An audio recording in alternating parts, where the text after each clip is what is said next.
And away we go. Welcome, everybody. For those of you whom I haven't met yet, I'm Danny Moss, and as I called myself to Sally, I think it was, I'm a photocopy of Nancy Luckfissel, and I'm doing my very best to replace this wonderfully talented woman this year as she's on her sabbatical and supporting the PD workshop program. So it's a pleasure to be here and working with you all this year. What a year it's been and continues to be. And with the recent news of all association workshops going online in the 1 hour format, so those double whammies to contend with, we soon realized that many people might benefit to hear from some experienced instructors like Ian Tisdale, who will be leading us through a discussion here shortly, as well as any of you who've done an online workshop. I know Sally has, and some others in the room may have as well. So we're here the purpose of tonight is just to help walk through what the process is, from beginning to end. You get the call and you've got a 3 hour workshop slide deck that needs to be worked down to a 1 hour presentation online.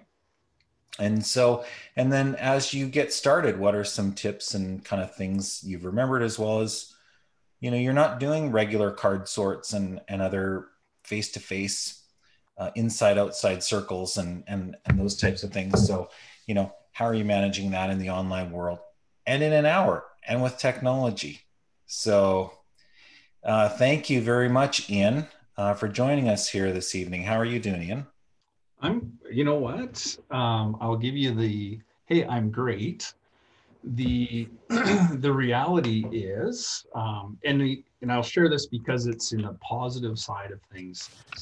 I've made 3 trips out to BC in the last 2 weeks. My dad's been, he's non-COVID pneumonia and been fighting that, and went through some touch and go moments. And so the upside for this presentation tonight is I was able to fly out once and then did 2 round trips in my vehicle, which gave me a lot of windshield time to think about what I'll be talking about and sharing. And so, so I'd like to, I also put together a little bit of a slide that I'll share, and let me just share that with you. And that way we can kind of work through this together and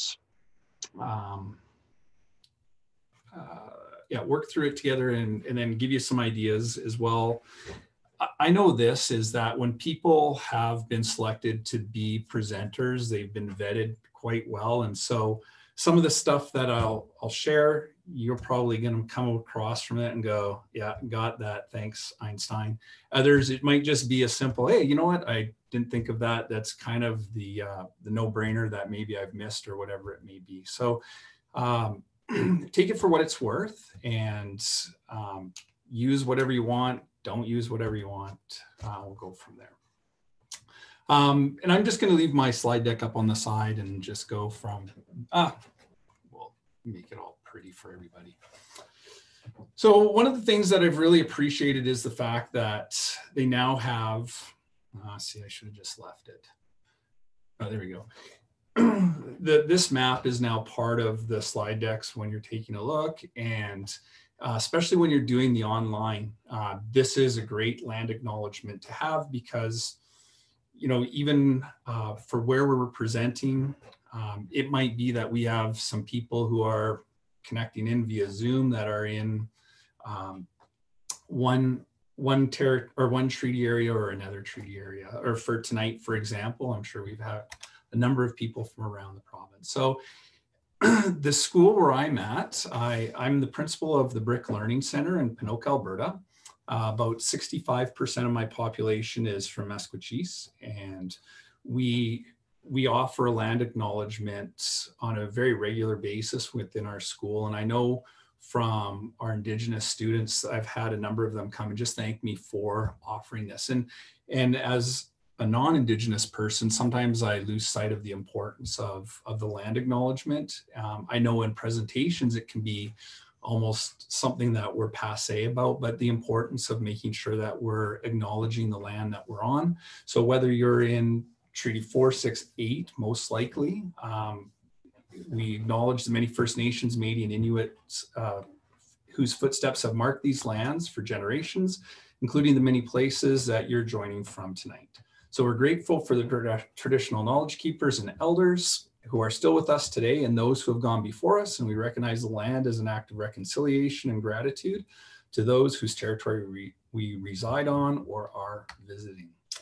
So in the chat, a little bit of who are you? Put down your name if you don't mind, where you're located, a role that you have, division grades, and let's just say there's no COVID, no restrictions. Where would you like to be right now? So I'm Ian from Ponoka. I'm principal.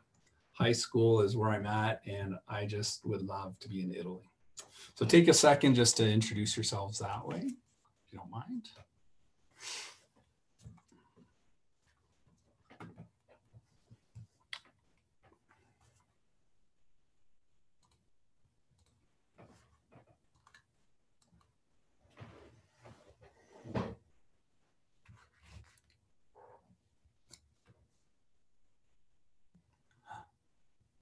Sherry Green's teaching in Leduc.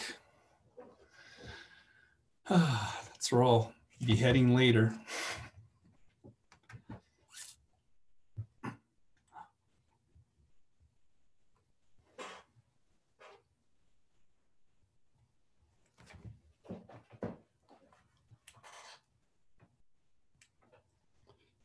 Maui. I say that, although I've never been, but Maui, it just sounds beautiful. And the pictures also to boot.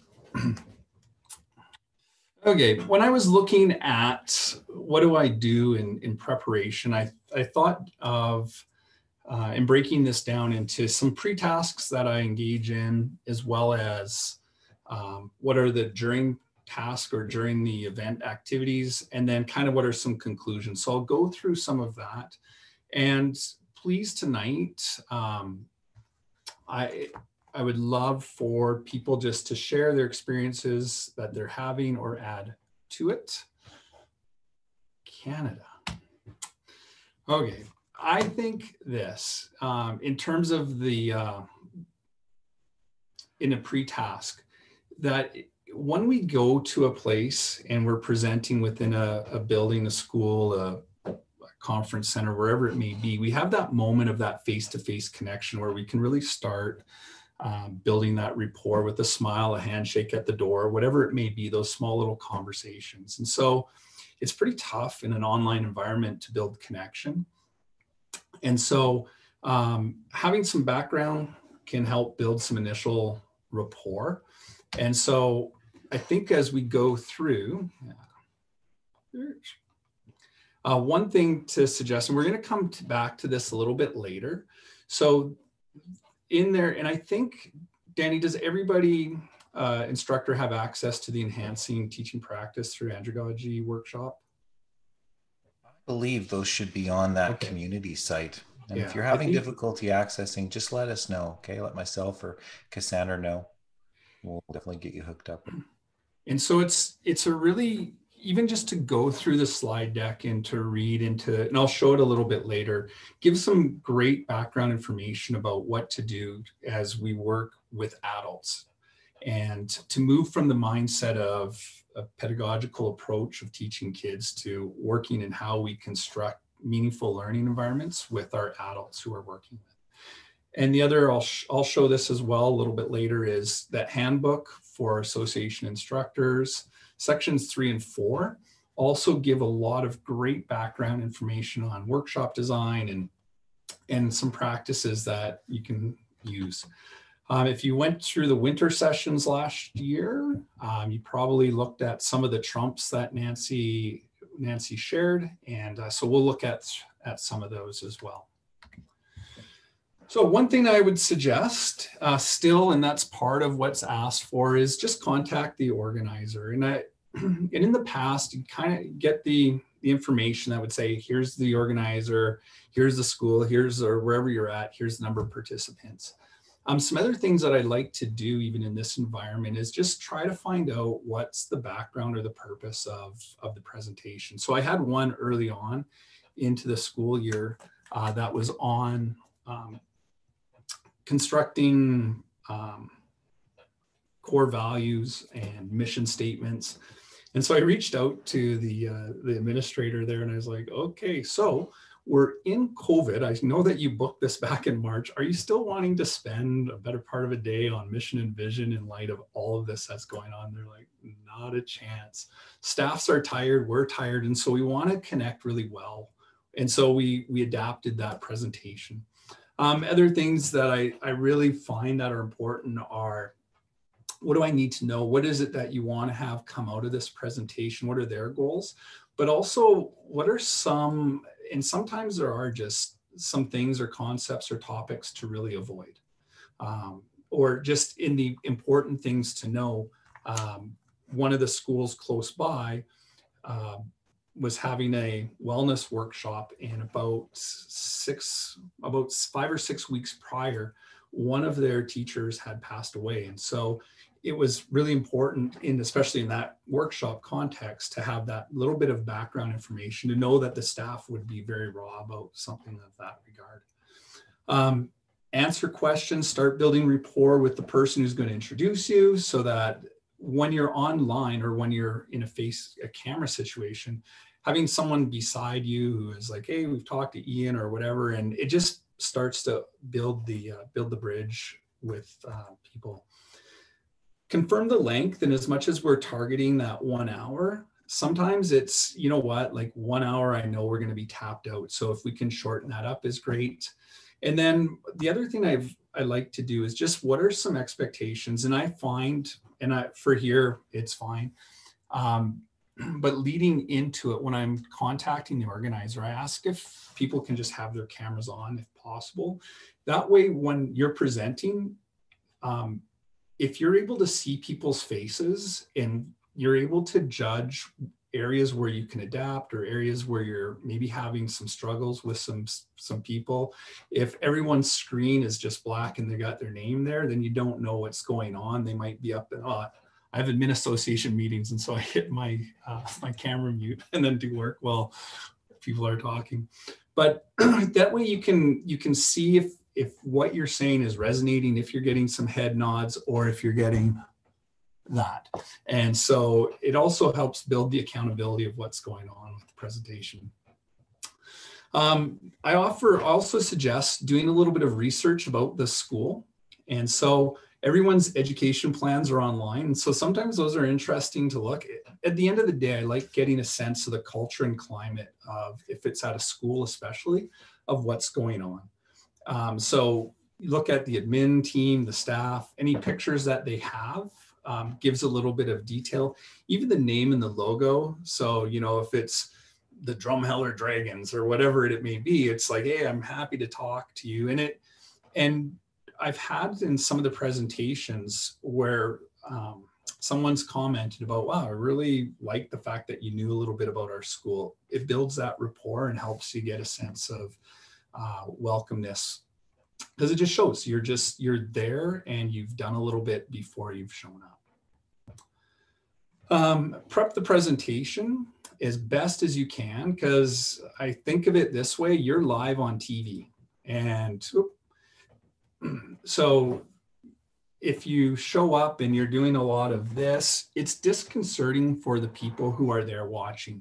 The more that you can have eye contact on the camera, as odd as it is, the more you're speaking to every person who's there, as opposed to, I know I have my, to the right of my screen, I have everybody's pictures there. So I keep kind of looking that way and it's throwing my eyes off, but as best as you can. And it's really, really odd, but to be looking into a little camera. Know the workshop as best as you can. Spend some time to memorize as best as you can where you're going. That way it avoids that, like I'm sitting here and I'm reading the slide. Think back to even at the start of this presentation, the fact that I was reading the land acknowledgement sounds different, looks different than me speaking to you at this moment. Adapt, and these are some of the things that you're going to look for, is how do you adapt activities? And the best way that you do that is in the preparation side of things. if it is a card sort, for example, one of the things that you can ask is, can everybody at the presentation just have a few note cards beside them? So, you know, if I was to say in the presentation, okay, what I want for you to do right now is write the initials of the greatest person you know from the ATA, and then everyone just does this, and then it's a see, he missed it. I threw up the Batman logo again. And so it just allows some things where as you're looking at that presentation, you're like, okay, how can I do this a little bit differently? How can I still have people engaged in the activity, even just in a screen or a camera situation? And then what I also find really important is infuse those personal connections that you have so that you can share with people, share from the heart, and build those connections that way. And then also rehearse. And as odd as it is, just some time rehearsing. I do for my school, I do my announcements from here every day. So I get some practice time of looking at this to talk into the screen, to talk to students. And it's really bizarre to do, but the more you practice, the more you rehearse, the more comfortable you become looking into a camera, which is just awkward. Any thoughts before we move into here? Any thoughts that someone would like to share about what they found about that prep side, the pre-tasks that maybe you're doing or that you found success in? Just a quick question. If you haven't had a lot of clarity around, like I'm doing the wellness one on Friday, and you're not given a lot of direction as far as where it's, do you use the chat box to poll the staff or the participants and ask them, well, what's your biggest concern? Do you feel like if they felt comfortable, that kind of thing? Is it, you know, the objective number one, or because I know that there's 3 objectives for the wellness one, but is there one that stands out the most to you? And if everyone highlights number 1, like, have you ever used the chat for that? Is that an appropriate use of the chat, I guess? Yeah, I find for myself, the chat is, I kind of have it there, but it's something that the co-host can help moderate. And because I find for myself when I'm presenting, if I'm trying to keep my head about myself with the presentation and then follow along what's happening on the chat, it really will throw me off on that.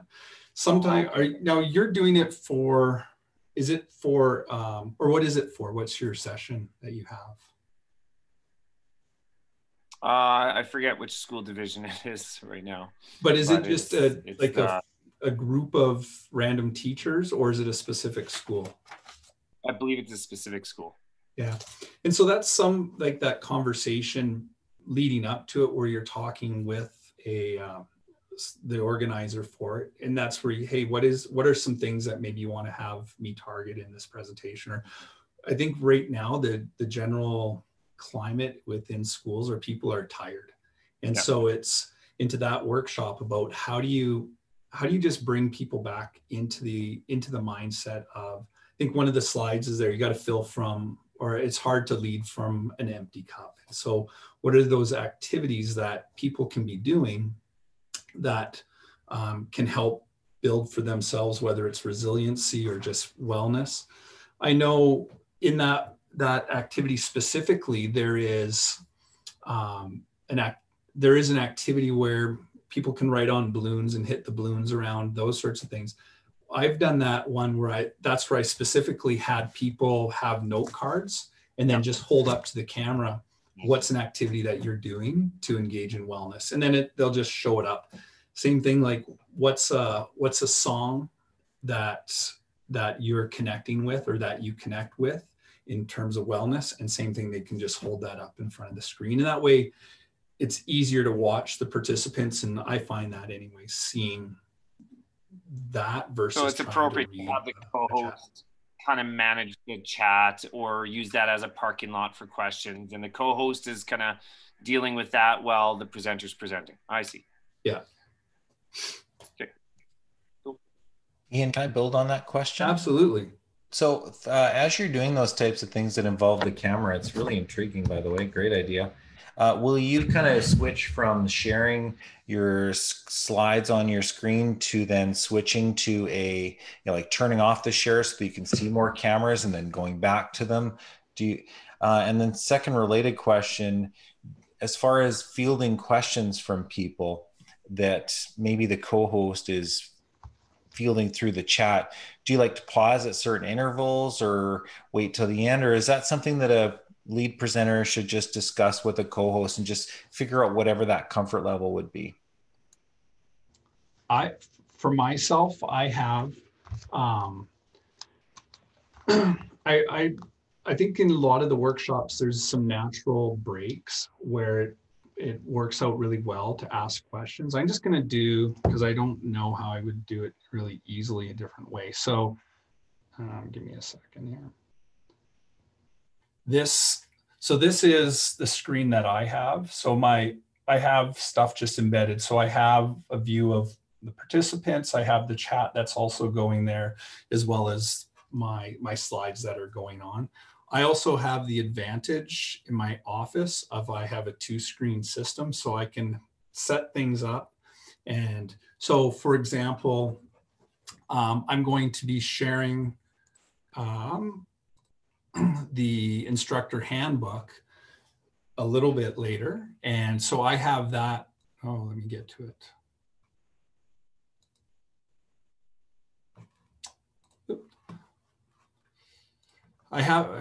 I'm going to share the instructor handbook. Oh, my computer's just being really slow and not wanting to slide over. So anyway, my point is I have on my side screen, I have the other things that I'm wanting to show that are already just laid out there that I can easily go and share if my computer was working a little bit faster. Is that answering your question, Danny? Yeah, I wasn't sure how you were seeing all the cameras at once. So it sounds like you've got that layout in Zoom where you get as many cameras on as possible. And then you still see your content at the same time. So you're not screen sharing, turning it off, screen sharing, turning it off. So you're kind of just leaving it up there. Thanks. Anybody else have, from presenting, some thoughts that you have in kind of in the pre-task side of things that you found either successful or maybe, hey, don't do this because I tried it, it really backfired on me?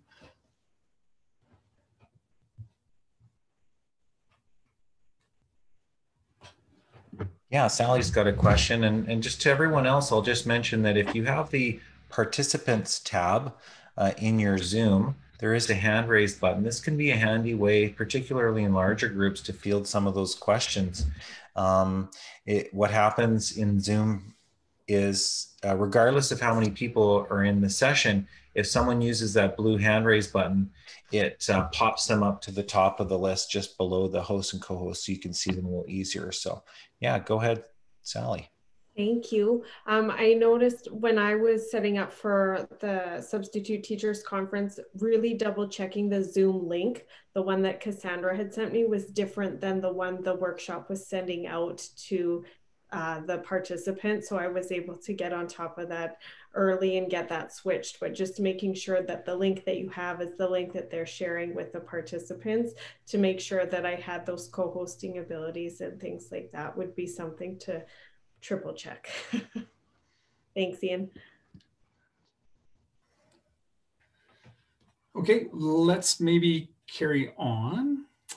So during the presentation, I've done some look about building rapport about some things, especially in a virtual environment. So smiling is really important. Even act like you're having fun when you're not, because it's not always a great roller coaster of funness. As best as you can, be authentic so that eye contact piece becomes really important. And just so that you can see as an example, as I'm talking right now into the camera versus someone who's talking like this, reading notes off to the side, this has a much greater sense of authenticity. One area that I read was offer a slow smile.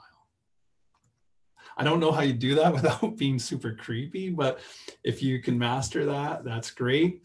And then also, what's in your background when you're presenting? So like Gretchen did her non-bedroom wall that she has. Nathan's out in the workshop. That's great. And I'm jealous of that. I think that's wonderful. But even just before you start, if you're on camera and you're having a quick little look, okay, what's behind you? I can tell you right now, like my reality is much more like this, and it's this mess of clutter. But you know what? Just for this, I'm like, okay, I'm going to put Charlie Brown there. I'm going to have a nice little quote thing. Wrinkles merely indicate where smiles have been. A painting from a student. So it's just actually before I got on tonight, I was like, okay, I had my jacket was in the frame a little bit. So let's move that out of the way. So as much as you can, look what's in your background. Also looking to build empathy with people. So if you can, especially in those moments leading up, Danny did that great, like a lot of introductions to people. Hey, how's it going? Little comments or little small conversations with people. Where are you at? That starts to, or how are things going in your school right now before we get going, and allow people to open and share. And then finally, just best as you can, bring energy and presence to your presentation that you have. Any other thoughts about building rapport with people in a virtual environment?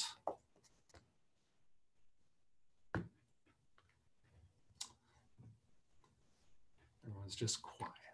That's okay. So this some good comments from the chat, Ian. Yeah, lighting. Coralie mentioned that lighting makes a good difference as well, and yeah, we don't all have to have the TikTok, bright LED screen, LED circle light, but yeah, they've just being.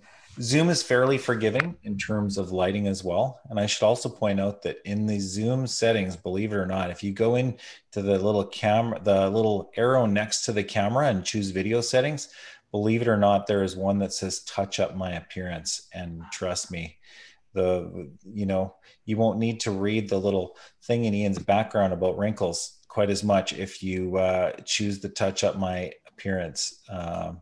So food for thought. Are you saying something? No, not at all, sir. You are quite debonair and handsome. Oh, I'm referring to myself. Oh. Sorry, where is this button? I can't find it. Or maybe Yeah, if you see the video camera button in the lower left corner, there should be a tiny little arrow just to the immediate right of where the camera icon is. And if you click it and then choose video settings, you'll also see in the video settings, you'll see the touch up my appearance, adjust for low light, but you'll also see a little further down on the list there, the background and filters, that kind of thing. You can even give yourself a virtual mustache or a monocle.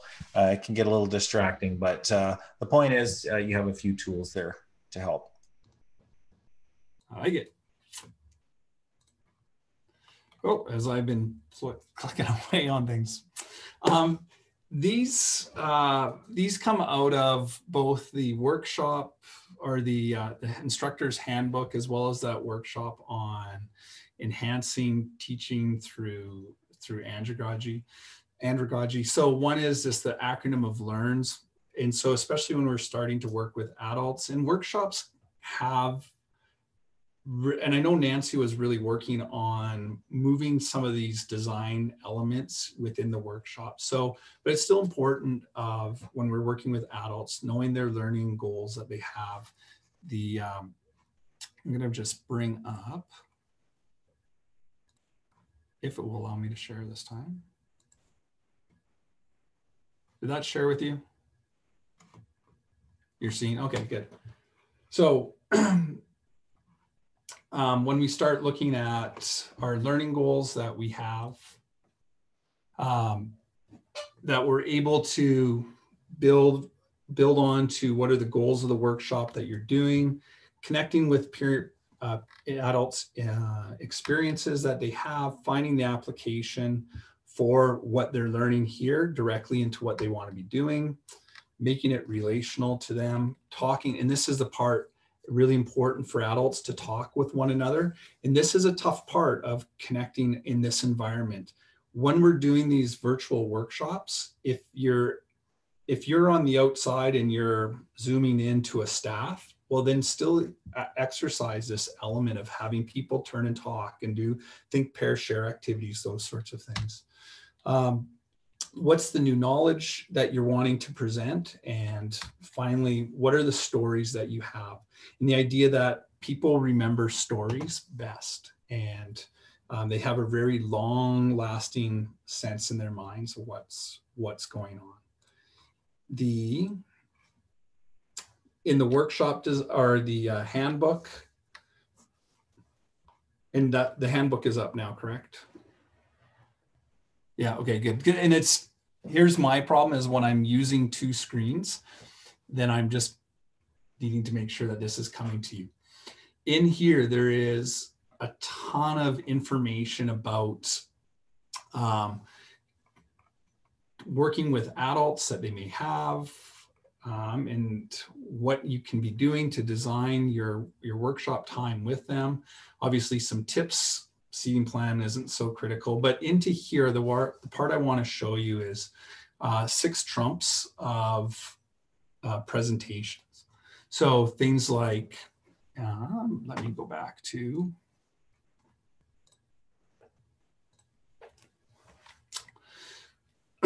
allowing people to talk over listening all the time, allowing short periods of conversation or short periods of instruction over long ones.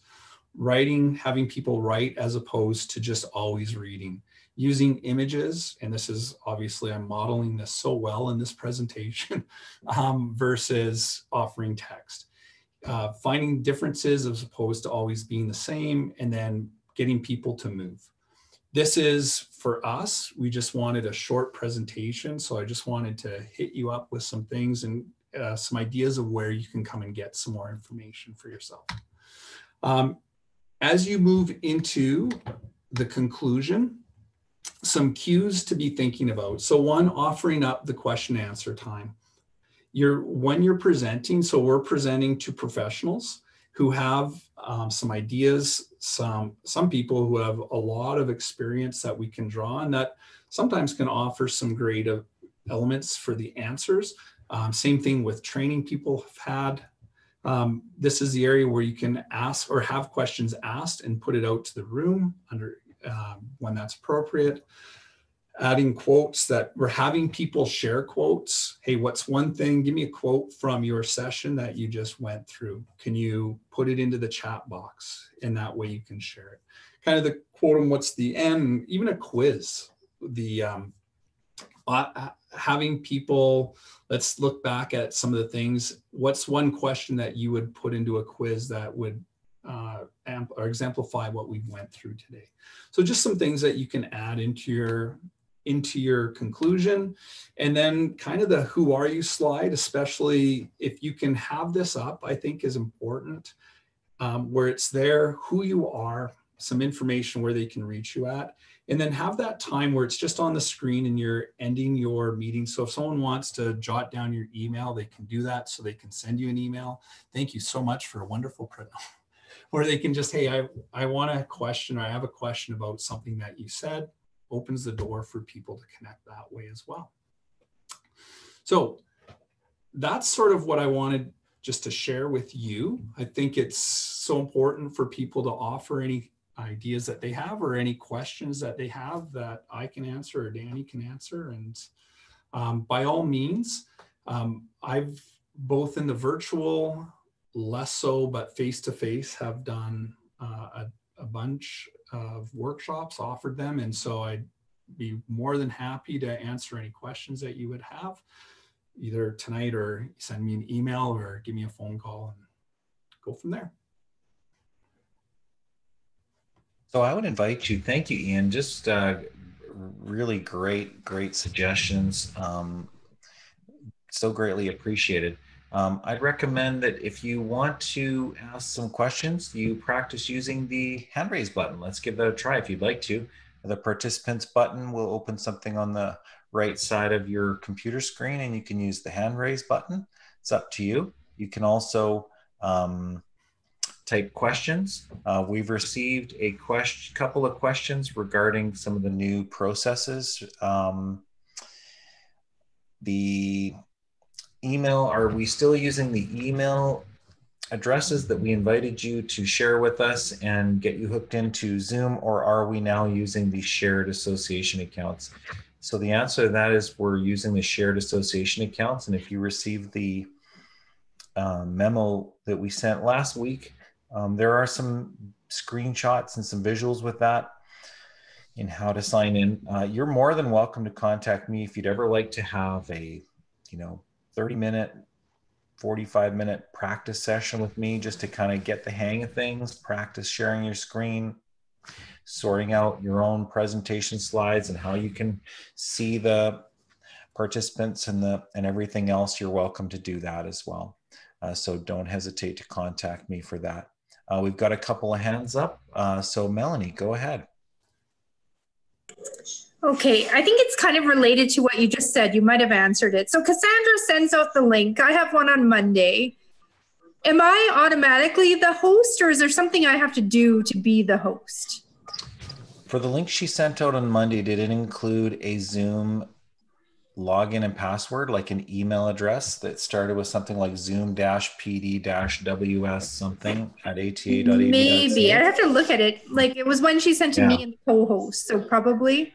Right. So what's going to now, so the new process is both the host and the co-host will sign into Zoom with that email, the same email and password, not your own account. So if you have Zoom installed on your computer, you'll need to sign in with those credentials beforehand.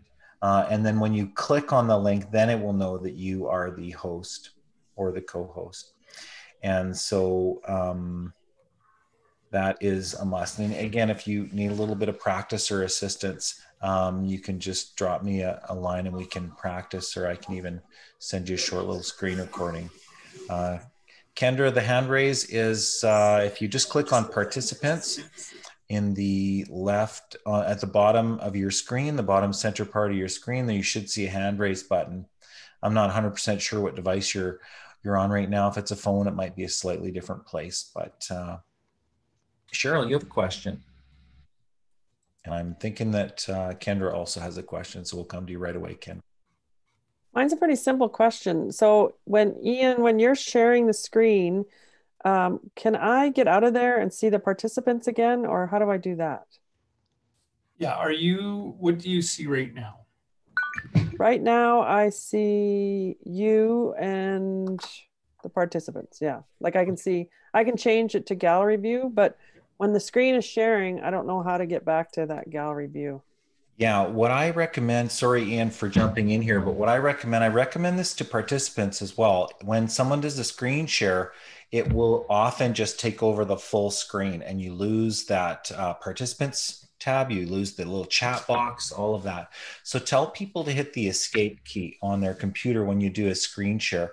Ian, if you wouldn't mind just doing a quick screen share, and then for those of you, if it takes over your full screen, just hit the escape key. Yeah, and what I'll do is just, maybe this is a great time to also show you, this is what I got for my workshop tomorrow.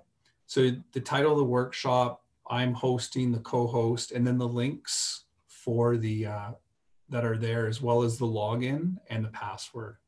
So that's the email that came from Cassandra. So when you're wondering how that looks or what that looks like, that also allows you to kind of get into that workshop a little early. And just if you're going to do like a Zoom poll, you can start building that within the workshop as well.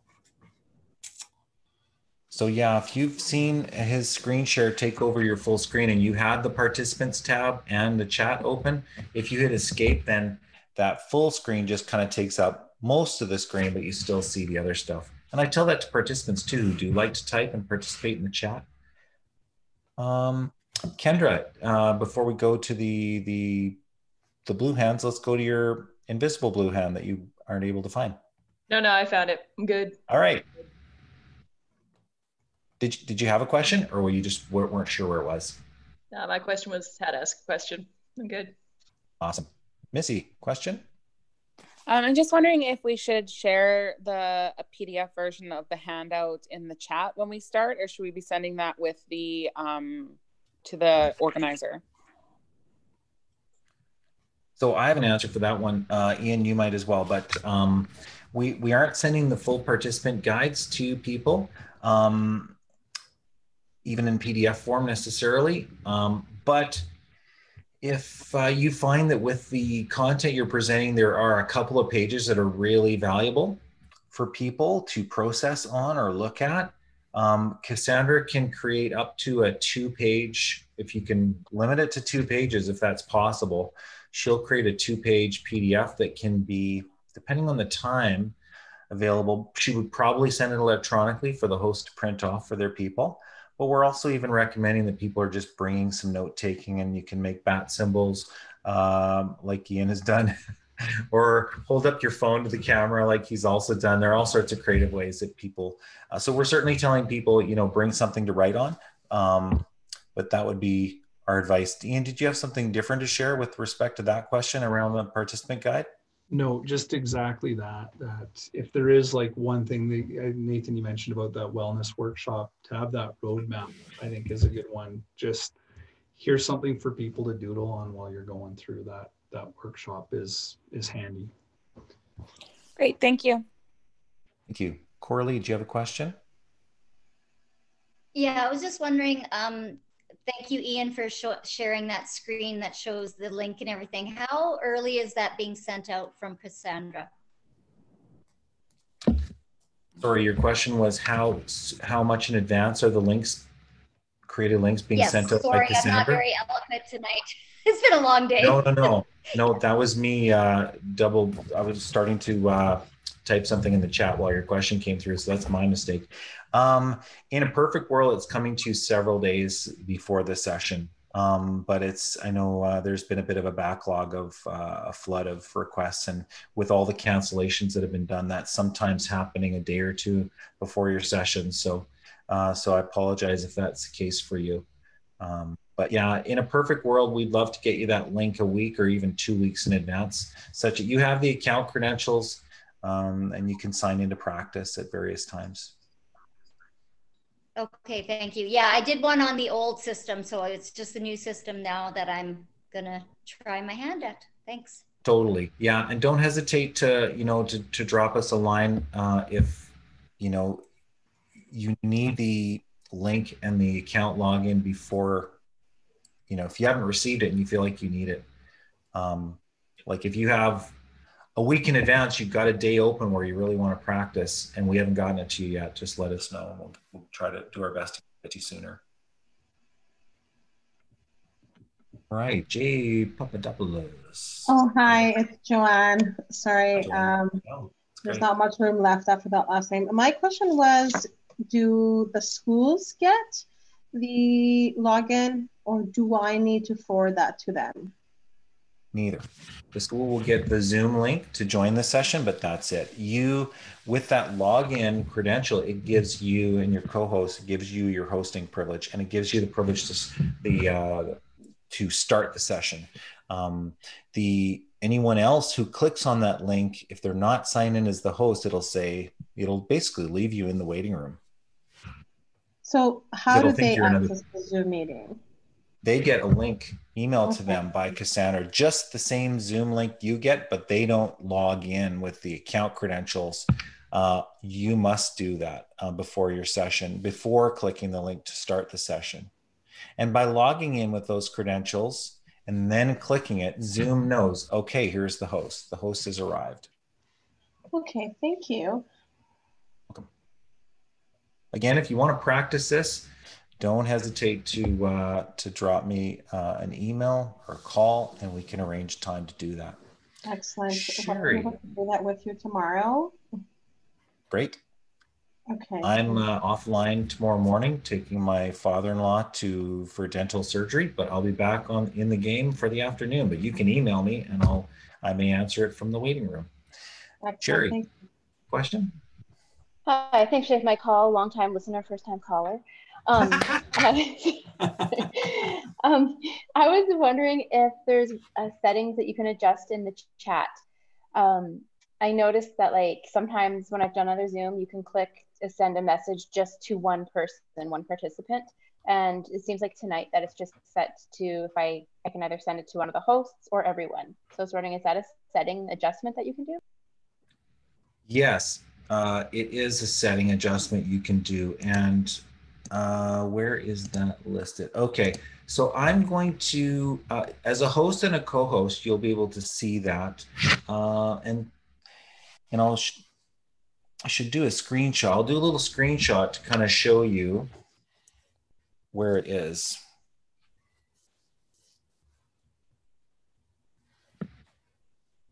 So I'm going to just share my screen. Bear with me here, because Zoom does a wonderful, oh boy, there's a screenshot of my touch up your video. So I don't know if you can see this, but basically it's on the right side here, there is the participants tab. And at the very bottom of the participants tab, you see these buttons, and there's an invite and mute all. There are 3 dots, and right there, you can turn off and on that chat. Allow participants. Nope, that doesn't have the chat. Sorry about that. Danny, I see where. I Go ahead. It's right to the right of the file. So down where you'll see the screen where it's everyone file, and then there's the 3 dots. And then that's where it has participants can chat with no one, the host only, everyone publicly, or everyone publicly and privately. So right now it's set for everyone publicly. So even if you try to chat to one specific person, it's going to go to everybody. Great. Thank you. Yeah, there are the 3 dots that look the same, but in the bottom right corner next to the chat instead of the participants. Thank you. So yeah, a little bit of practice to kind of navigate your way around will certainly help both the host and the co-host. Sharing computer audio, Melanie has asked how to do that. So when you hit the share screen button, you'll see a box that pops up on your screen with several options.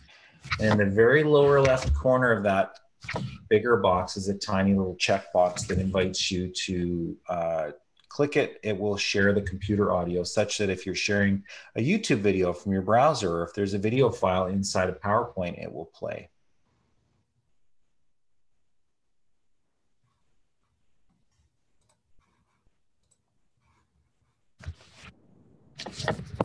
More questions? Well, thank you very much, everybody. Thank you, Ian, for your wisdom, and thank you all for your good questions and for your advice, and for the person who renamed themselves all the letters in the alphabet after Crystal in our participants list. Thank you all for taking time out of your evening to join us here, and we'll send this recording to everyone along with, I promised I would send something else. The Zoom background files, that one that I'm using, there's a dark blue, a light blue, and a yellow, and I'll send that along as well. Ian, any closing words? Enjoy yourself, and then just go through it, and the more you do it, the better you become at it, like all things. So great. Thank you so much, and it's a pleasure to see all of you who are here tonight. Thanks a lot.